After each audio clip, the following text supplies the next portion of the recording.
안녕하십니까. 언제나 늘 감사드리는 주사이너빌리티 주주님들. 자, 오늘 같은 경우 이제 제가 그 베트남 얘기를 좀 할 건데, 왜 베트남 얘기를 하냐면은, 이제 주사이너빌리티가 베트남 그 국가산업에너지 그룹과 9천억 규모의 오몬포 가스복합 발전소 건설공사 계약을 체결을 했잖아요.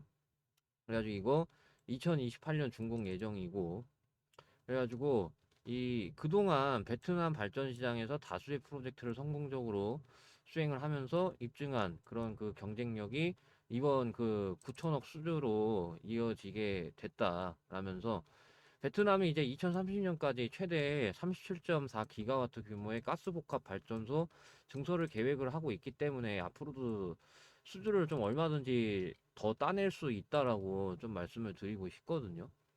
근데 여기 보시면은 그 베트남이 이제 그 베트남 원전이 이런 식으로 이제 그 규모가 원전 규모가 좀 크다 보니까 막 이렇게 그 경쟁사들이 이렇게 뛰어들고 있어요. 보시면은 마크롱 마크롱 프랑스 대통령이 원전을 팔고 다니기 위해 이제 동남아시아 순방에 돌입을 했고 체코 등 유럽 원전 시장에 이어 동남아에서도 우리나라하고 원전 수출 경쟁이 예상이 되는 그런 상황입니다. 그래서 마크롱 대통령은 동남아 순방 첫 목적지인 베트남에 전날 밤 도착한 뒤 르엉꺼 국가주석을 만났는데, 그래서 여기에 이제 원전 협력, 항공기 구매, 지구 관측 위성, 국방, 철도, 산오피 백신 등 분야에서 협력하는 내용을 담은 14건의 협약을 체결을 했다라고 합니다. 마크롱이 이제 그 프랑스는 민간용 핵 에너지, 항공 우주 분야에서 베트남 지원할 거고, 다른 아시아 나라들이 석탄 발전을 민간용 핵 에너지와 재생 에너지로 전환하는데도 협력할 것이라고 했고, 그래서 끄엉 주석 역시 양국의 국방 파트너십이 이제 그 방위 산업, 사이버 보안, 테러 방지 분야의 협력 강화를 포함한다고 이렇게 했습니다. 그래서 마크롱은 특히 이 베트남 에너지 분야 주요 관계자들을 만나서 프랑스 원전 기술을 홍보할 예정이고, 인도네시아하고 싱가포르도 차례로 방문해서 프랑스 원전 수출에 공을 들일 예정이라고 합니다. 이런 식으로 마크롱이 적극적인 거는 동남아에서 일고 있는 원전 건설 붐, 그래서 베트남이 규모가 큽니다. 그래서 이렇게 마크롱이 직접 뛰어드는 그런 모습을 보여주고 있는데, 자, 근데 여기 보시면은요, 마크롱 말고도 이 보시면은 어 러시아도 있습니다. 예, 러시아도 이제 보시면은요, 이 베트남 정부는 전날 성명을 내고 남북 카인 호화성에 들어설 제1 원전 부지 인허가 절차를 연말까지 마칠 예정이라면서 이 건설 첫 원자력 발전소 건설 계약을 러시아 측과 체결하기로 했습니다. 그래서 여기 보시면은 어, 베트남 중앙은행 제1 원전 사업자인 국영베트남전력공사, 그리고 제2 원전 사업자인 국영에너지기업 페트로베트남에 이 사업에 필요한 대출을 위해 관련 당사자들과 협력하라고 지시를 했습니다. 베트남은 앞서 지난 5월 러시아 모스크바에서 열린 아, 또럼 베트남 공산당 서기장과 블라디미르 푸틴 러시아 대통령의 회담을 계기로 러시아와 첫 원전 건설 계약을 신속히 진행하기로 합의한 바가 있었죠. 그래서 이와 관련해 베트남 과학기술부와 러시아 국영 원자력 기업 로사톰은 2025년에서 2030년 원자력 평화적 이용 협력 로드맵에 서명을 했습니다. 베트남은 2009년 원전을 짓기 위해 러시아, 일본하고 협력하기로 하고, 닌투원성에 들어서는 제1 원전 건설 업체로 로사톰을 선정을 했다가 2011년 그 일본에서 방사능 후쿠시마 사고가 터져버리는 바람에 중단했다가, 그래서 이 전력난을 해결하기 위해 결국에는 원전 개발을 재개하기로 하고 닌투원성의 제1 원전, 제2 원전 건설을 결정을 했단 말이에요. 그래서 베트남 정부는 최대 6.4 기가와트 용량의 제1 원전이 2030년에서 2035년 사이에 가동을 시작할 것으로 예상하고 있다라고 합니다.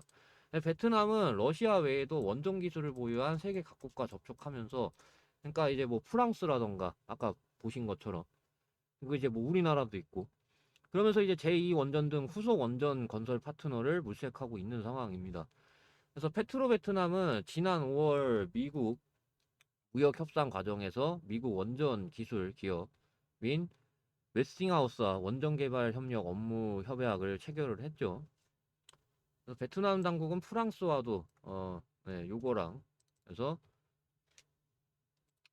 이 프랑스도 있고 지금 러시아도 있고 그런 식으로 이제 좀 경쟁이 치열한 그런 상황인데, 근데 이제 여기 보시면은요, 여기 보시면은 이재명 대통령이 베트남 국가 주석과 25분간 통화를 하고 그러면서 이제 고속철도, 원전 등에서 협력을 확대하기로 의견을 모았단 말이에요. 그래가지고 1992년 수교 이후 양국 관계가 눈부시게 발전한 점을 높이 평가했다. 그러면서 이제 그 베트남 경제 발전을 고도화하기 위해 신뢰할 수 있는 파트너인 한국과 관계 강화를 희망을 했다라고 좀 덧붙였는데, 그래서 이 두 정상은 고속철도, 원자력 등 전략적인 협력 분야를 확대하기로 했다라고 하면서 이 대통령은 이제 현지 진출한 한국 기업에 각별한 관심을 당부했고, 끄엉 주석은 긍정적으로 답변을 했단 말이에요. 그래가지고 끄엉 주석이 이 대통령을 초청을 했고, 이 대통령은 베트남을 찾아 양국 관계 발전을 위해 심도 있게 논의하길 기대한다고 답했습니다. 그래서 베트남 정부는 오는 10월 말 이제 3달 남짓 남았죠. 4달 정도. 4달 정도 남았는데, 그래서 이 10월 말 경북 경주에서 열리는 아시아 태평양 경제협력체 정상회의에서도 활발히 교류하자고 했습니다. 그래가지고 이 원전 이제 그 국토교통부와 기업들이 이제 코리아 원팀으로 원전하고 이 국토를 관통하는 1541km 남북 고속철도 프로젝트 요 추진 중인데, 이게 사업비가 100조에 이르는 대규모 국책 사업이란 말이에요. 그래서 원전뿐만 아니라 이거에도 이제 좀 뛰어들겠다는 그런 계획이죠. 그래가지고 이 산업통상자원부, 한국전력, 두산에너빌리티 등이 함께 입찰에 나서겠다는 그런 전략입니다. 그래서 이렇게 러시아라던가 프랑스 경쟁자가 있지만은 베트남이 워낙 이제 좀 규모를 큼직큼직하게 함에 따라 충분히 이제 경쟁자가 있어도 추가 수주 충분히 이제 더 할 수 있다라고 보는 게 그런 이유인 거고, 그동안 이제 그 정부들 보면은 뭐 1순위가 이제 뭐 미국 그 다음에 이제 거진 뭐 일본, 여기까지는 어느 정도 좀 일본 아니면 중국이죠. 그래서 1, 2순위까지는 어느 정도 좀 정해져 있는데, 그러니까 베트남을 이제 이재명 대통령은 이렇게 넣어놨단 말이에요. 그러니까 어느 정도 이재명 대통령이 베트남 원전 관련된 걸 어느 정도 좀 생각을 하고 있다라는 거죠.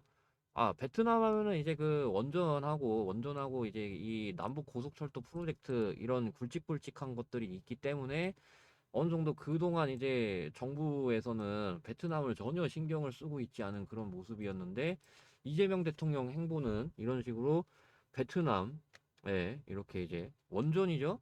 체코도 이제 그 원전, 예, 20조 이상의 그런 것들을 이제 계약을 했고, 원전, 그 다음에 여기도 이제 두산에너빌리티가 수주해낸 원전, 그러니까 원전, 이렇게. 여기서 이제 원전이 없잖아요. 그죠?